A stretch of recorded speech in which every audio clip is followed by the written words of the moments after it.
Chaque jour, Charles et Carole vous présentent la leçon de l'école du sabbat.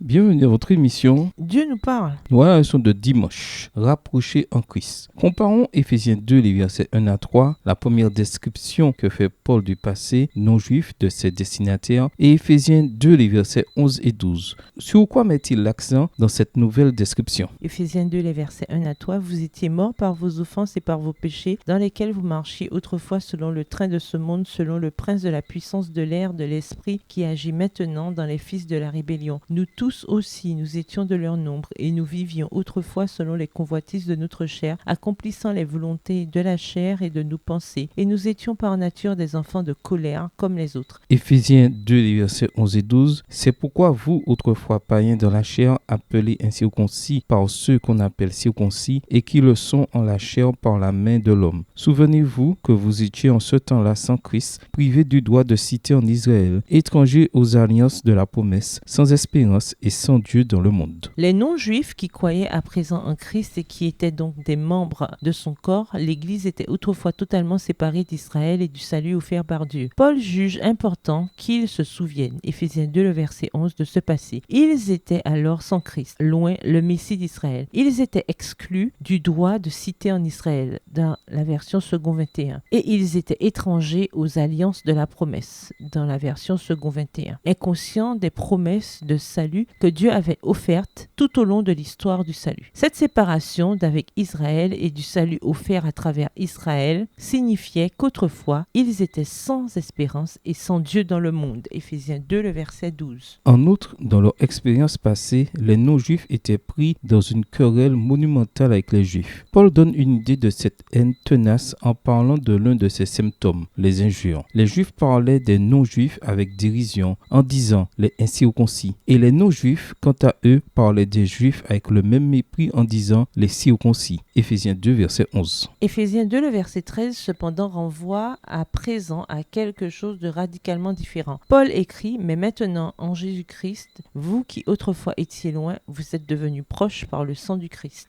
Quand Paul décrit les croyants non-juifs comme étant loin, il cite Ésaïe 57, verset 19. Paix, paix à celui qui est loin comme à celui qui est proche, dit le Seigneur. Je les guérirai. Référence à Éphésiens 2, versets 17 et 18. En Christ et par sa croix, les croyants non-juifs ont pu s'approcher de tout ce dont ils étaient autrefois éloignés. Dieu, l'espérance et leurs frères et sœurs juifs. Voilà la bonne nouvelle suprême que sous-entend la description de Paul. Le fait que la croix de Christ peut combler le fossé entre juifs et non-juifs signifie que toutes nos querelles et nos divisions peuvent aussi être résolues. Cette bonne nouvelle nous invite à considérer les divisions qui existent dans nos propres vies et dans l'Église et à réfléchir à la puissance de la croix pour les supplanter. De quelles conditions Jésus vous a-t-il racheté? Où étiez-vous quand il vous a trouvé? Où seriez-vous s'il ne vous avait pas trouvé? Pourquoi est-il important d'y repenser régulièrement? Au revoir. Et à demain si Dieu veut.